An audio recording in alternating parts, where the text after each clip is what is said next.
Se gade ou rango. Depuis matin, j'étais là pour manger. Gade ou berkay mwen di.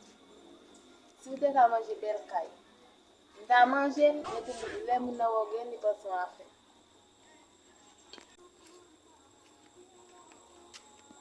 Oh, gade un bouzou. E pi chita li bon berkay. Shit, chita li bon. E, comment la bouzou? Adieu, mon chéri, comme ici. Il y a des cordiaux, Chita des li là. bon. Mse maman la. Ou gen nan madame mwen.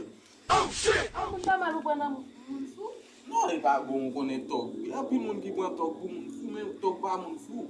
Gon san pou lan. La fini tok pa nan blage, sekman pareti tou madame. Oh shit! Tok la bouzou bagan la. Ou te mette baganda? Oh ah! E bon mwen kle ala ka ou. Nga koman sante ou kwa? Ate pou eswe pou tete pa pou tanda. Oh ah! Ou sa men? So on pale vwe. Gelen ap soti la.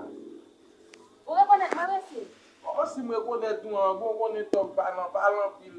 Ou wan samdou la Haiti, kon jen yi di, esko wanse ke mbwal gen tam nan blage la, si tout fwa m tombe febles. Oh shit! Anwen. Ou ge manje? Ah! Oui, la kay mwen gen pa gosak di, oui.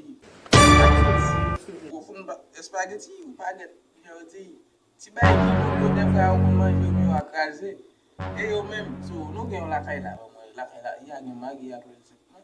Mais des fois, quand il y a un Syrian, même pas ce qui est la caille.